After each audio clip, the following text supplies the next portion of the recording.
The purpose of this video is to update your on-hold message. So in this case, we're assuming that you already have an on-hold message player and you already have an MP3 file on a flash drive plugged in to your on-hold message player. Now, if that's not the case, then you're going to need a different video to update your on-hold message. But it's a pretty simple process, and if you'll follow along with us, you can always play this back over and over and over again if you need to until you get it right. It's a pretty simple process. The first thing you're going to do is remove the flash drive from your existing player. It's real simple. If you got the one from us, there is the picture of it, and you've seen the installation video, so you recognize the 128 megabyte flash drive. Now, in many cases, we're going to recommend that you do this after you close at night or before you open in the morning, so that there's always an on-hold message for the people that call your business to hear, to listen to. Because when you pull that out, it's going to take away your on-hold message. If that's not a big deal to you, then that's okay. Do it whenever. We also recommend that you pay attention to where the volume control is and that you turn off your on-hold message player before you remove the flash drive. So make a note of where the volume control is. You might want to use a little sticker or a marker of some kind so that you know exactly where the volume is, so you don't have to call back and reset it over and over and over again. The setting should pretty much remain the same. Turn your unit off and remove the flash drive from your unit. Then you're going to connect the flash drive to your computer. Now, obviously, it's a pretty simple process. You know how to do that. Plug it in wherever you have a USB drive on your computer. Then the next thing you're going to do is you're going to make sure that you save the old message to your computer, because what we're going to do is eliminate that message.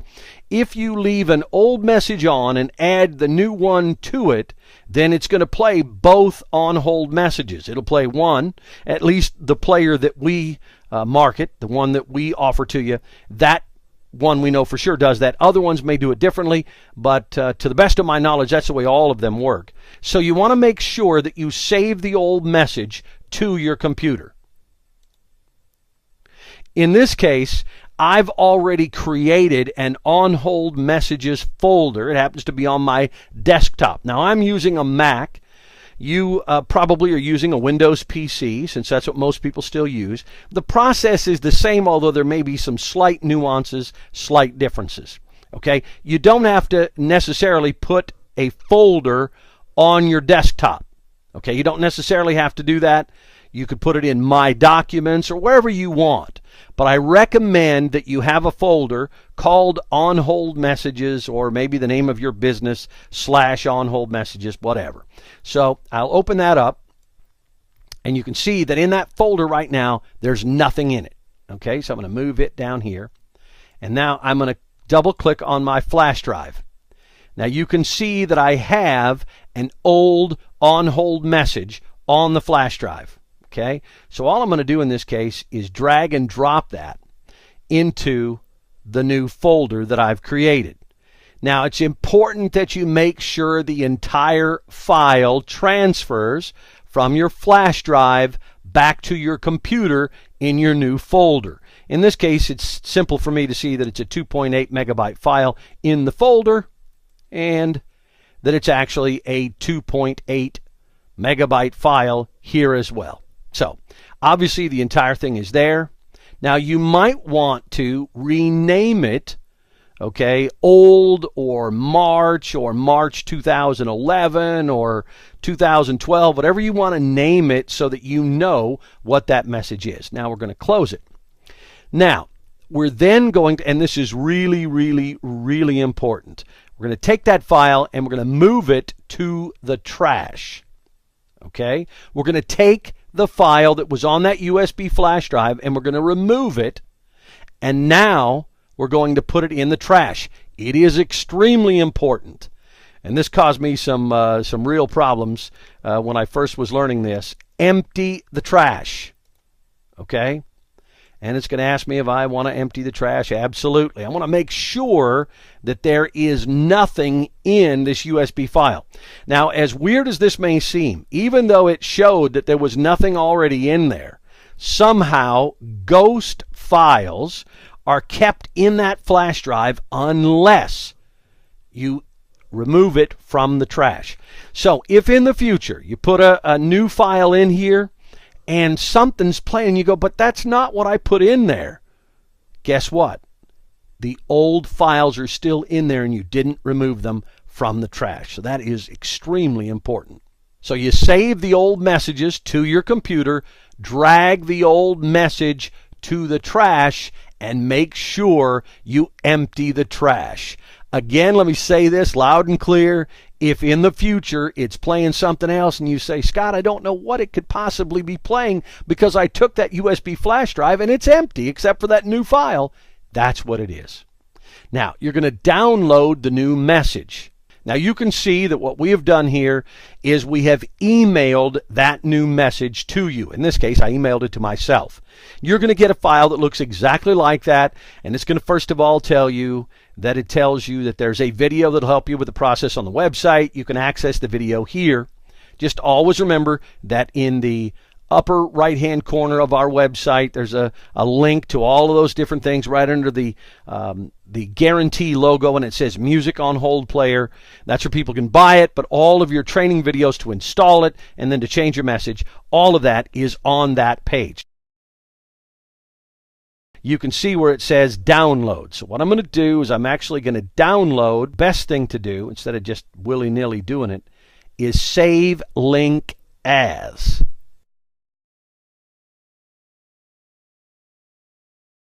Now, the cool part about save link as, it will allow me to move it wherever I want to move it. Okay, in this case, I'm going to go to the desktop with a thing called on hold messages. And I can put it in that file. Now, here's the important thing to remember. I want to put it in there, plus I also want to put it on the flash drive. But in many cases, it's going to be called the same thing. So in this one, instead of actual on hold message, I'm going to change the name to Christmas on hold message mp3.mp3. All right. And then what I'm going to do is I'm going to tell it to save it. So now I have downloaded that file and I put it in the folder. Okay. Now we're going to go back to our folder. Again, in my case, I have it in a folder called On Hold Messages on the desktop. And you're going to double click on it and you're going to see two on hold messages. Actual on hold message, which was the old one. I might want to rename that one. In this case, let's name it May on hold message. So they've got clearly two different names. May on hold message could be old on hold message, but whatever. But I want to make sure that I see those two. Now, in this case, what I'm going to do is just move this over here, and I'm going to drag it into the USB. And now when I double-click USB, guess what it says? It says the Christmas on hold message is the only thing there. So again, you're going to download the new message. And this is really important. This happens all the time. I get clients that say, Scott, I thought I downloaded it, but I can't find it. It's important to remember where you save it. And on your computer, if you've got a right mouse click, save file as, it says something like that, you can right mouse click, save it exactly where you want it. If nothing else, what you can do is remember what the file was called, and then you can do a search on your computer, find it, drag that file into your file folder. It's really, really, really important. Then drag your new message to your USB drive. I know we're going over some of the stuff we've already done, but it's really important that you see this. Click on your USB drive to see if your new message is on it, and then eject the USB drive. Now, in a Mac, it's as simple as right mouse click and I can eject the drive. On a PC, it's a little different.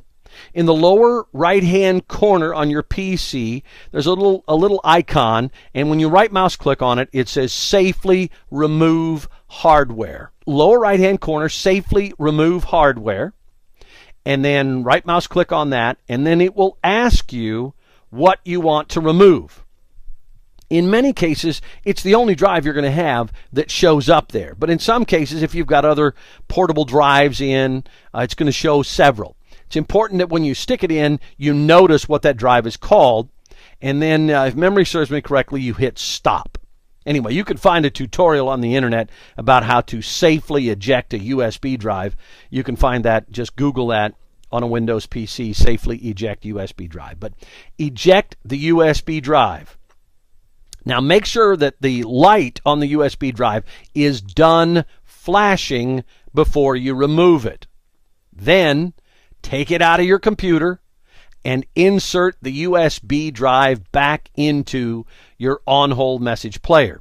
Once you put it back in, turn the power back on, and hopefully you've already marked the knob somehow so that you know exactly where to take the volume. And guess what? You've done it. Enjoy your new on-hold message. It really is that simple. And once you do this thing 2 or 3 times, it's going to be really easy. But I always want to recommend that you go back and watch the video every time you do it until you've done it enough. Because some of our clients get a new message every month, some every 3 months, some only once or twice a year. And so it's easy to forget how to do stuff when you only do it once or twice a year. So go ahead and watch the video over and over and over again until you get it right. You plug it in, you turn it on, and that's one of the reasons why I recommend doing it before hours or after hours, because then the great thing is there's no pressure on you. You can call your own business, have another person answer on a different phone, and have them put you on hold, and you can listen and make sure that your new on-hold message is the one that's playing. Now, as always, if you have any questions, I want you to pick up the phone and give us a call, 214-682-5330. The telephone number is right there at the very top of the website, right next to the guarantee. It's real simple to get in touch with us. If you have problems, please don't hesitate to call us. We're here to help you. We're here to provide solutions to your on-hold messaging challenges. And let me say one other thing, because this is an appropriate time to do it. It's a good idea not to have the same on-hold message once a year. You really should change it at least 2 times a year. And in some cases, you ought to change it at least every quarter. If you'll look at it this way, for an entire year, if you got a new message every 3 months and a Christmas on-hold message, that's $325. Most of our competitors charge $325 for one message, or they even charge more than that. So, whereas you may not want to spend that kind of money, 4 or 5 times a year, if you'll do it with us, you're going to get a quality on-hold message, guaranteed to be awesome every single time. And guess what? It's only going to cost you $325. You really should update it, especially if you put a lot of people on hold every single day. Pizza place, you got a lot of repeat customers. You don't want to keep that same message on hold for 6 months to a year when your customers know it by heart. It's just not what you want to do. Anyway, hope this tutorial has proved to be beneficial. As always, contact us however you choose if there's anything else you need from us.